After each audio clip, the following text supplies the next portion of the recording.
We have a story today that doesn't make sense. I know it sounds like it makes sense, and it's one that many of us are very familiar with, but the setup of the story doesn't make sense. And Jesus does this on purpose to kind of get people listening right away. So I want to explain what is going on here just so we get a glimpse of what is happening when Jesus tells this story. We hear this story and think, of course, the Good Samaritan, of course, he was doing the right thing, of course, that's what we need to do, but we don't necessarily pick up on all of the things going on underneath the story. So let's back up and retell the story. A man was going down on a certain road. This road was a road you did not go on unless you absolutely had to. Either this man had no choice to be on this road, or he was incredibly stupid or naive. Because this road was nothing but a highway for bandits. Everybody knew this.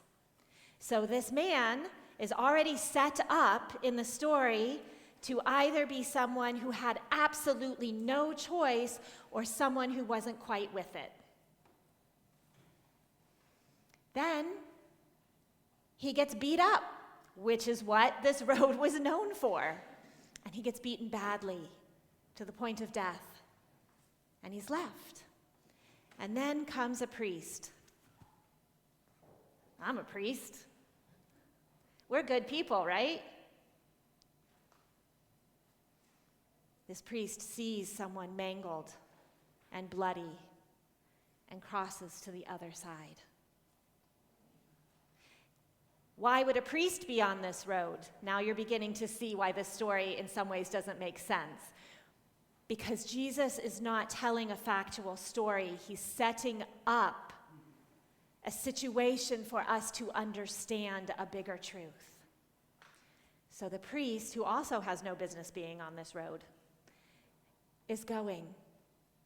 He's already in a place he shouldn't be. And then he sees a bloodied and mangled body. Now, why would he cross to the other side? Because of the blood. Because to touch or deal with the blood would make him unclean. And he wouldn't be able to go and do his job or enter into the temple for a long series of days while he undertook rites to purify himself again. So he crosses to the other side of the road. Then a Levite comes, a Levite, expert in the law.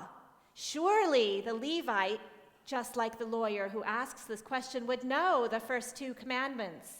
The greatest commandment, love the Lord your God with all your heart, soul, strength, and mind. And the second is like it, love your neighbor as yourself. Surely this expert in the law would know this. Surely this very intelligent, studied person would also know to avoid this road. And yet here comes the Levite, and what does he do? But cross over to the other side. Again, the blood.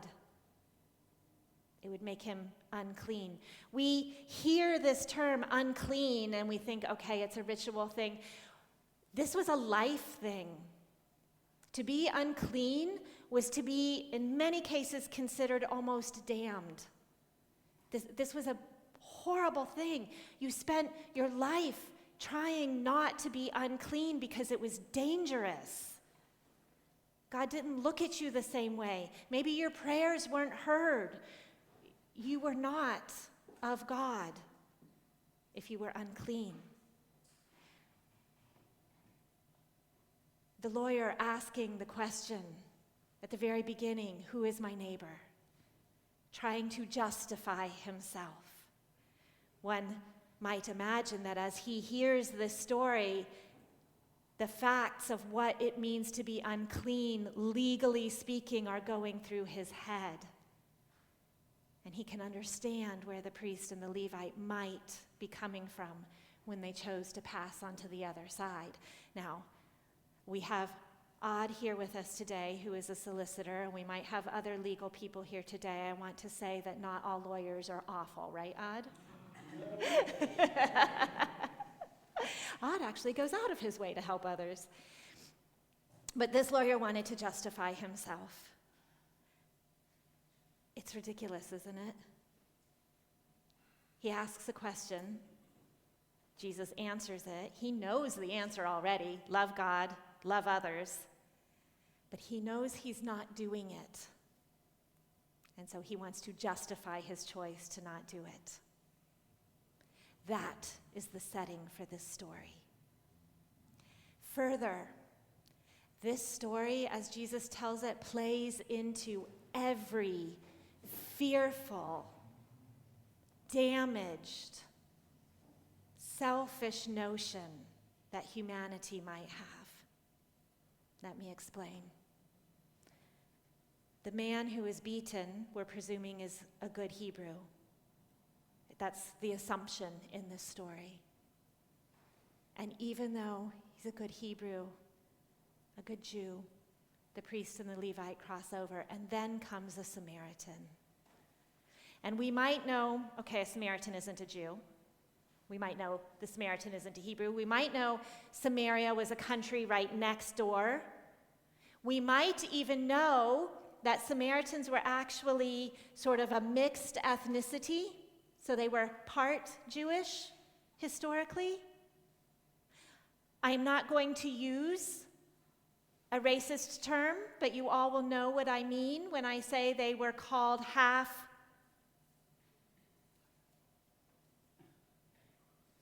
They were dirt. They were heathens. They did things wrong. They were less than us. Let me be clear, they were evil because they worshiped God wrong. This was an evil, awful person. By the simple fact that he was a Samaritan. This was the perspective. And yet, who stopped and showed mercy?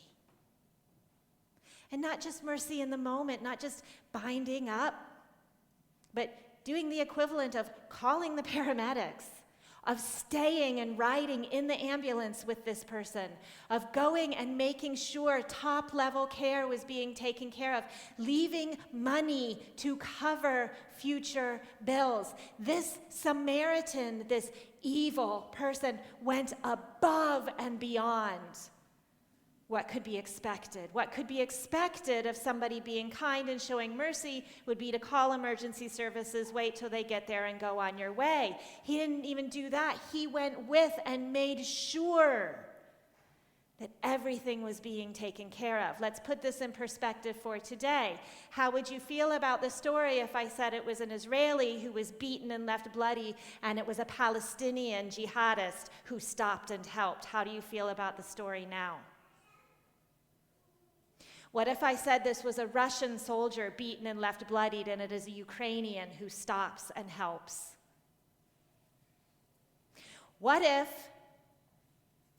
it is an extremely upright, model, heterosexual citizen, and it is a transgender person who stops and helps? How do you feel about the story now?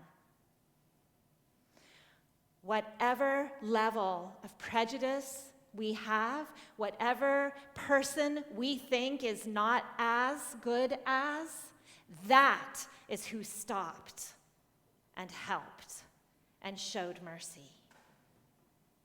Do you see what Jesus is saying here?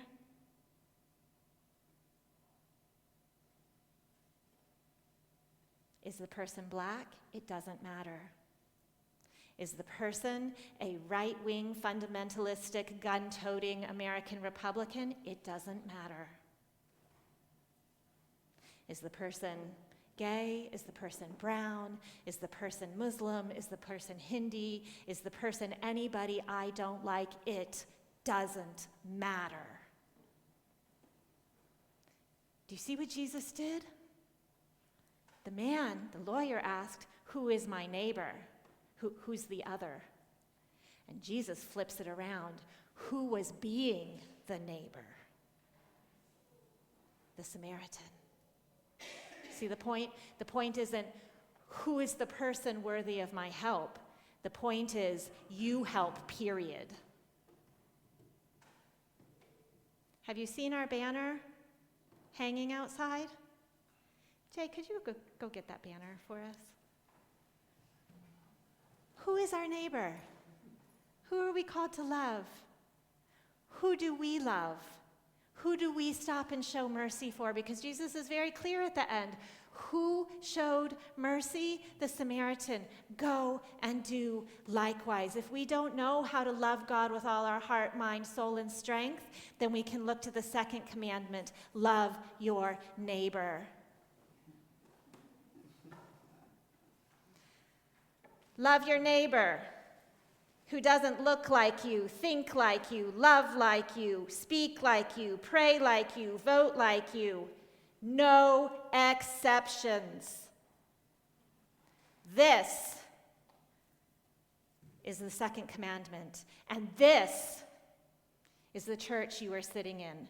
This is the gospel of Jesus Christ, that grace and mercy are offered to everyone, that we walk in grace and mercy, that we love by showing mercy. Period. End of subject. I don't care what they look like. I don't care what atrocities they have committed or we think they have committed. I don't care who they are. Y'all know I'm not happy with certain government leaders. Doesn't matter. You know what I'm called to do? Pray for those people, for God's blessing on those people. Because that is what it means to love our neighbor. And when we love our neighbor to that extent, when we put the work of God, when we put Jesus' saving grace, when we put mercy ahead of being unclean or talked about or called names or thought to be a little bit funny or off, that is when we are being a good neighbor, when we are showing mercy.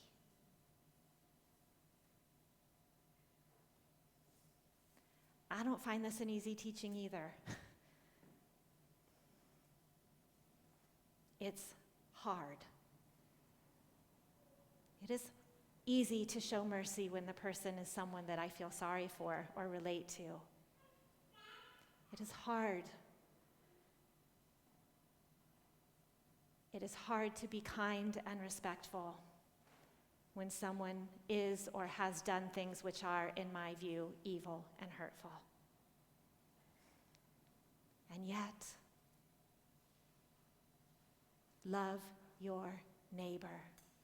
This neighbor, that neighbor, people. Because it isn't about them and their worthiness. It is about God's command that we behave like Jesus, who came for everyone, regardless of whether they believe, whether they make fun of, whether they wanted the crucifixion, whether they think it's all made up. Jesus died for everyone. And we are called to not cross over. We are called to get our hands dirty.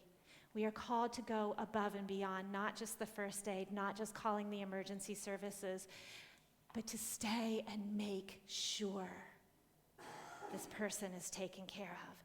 Who in your life is your neighbor? I'll give you a hint. Everyone.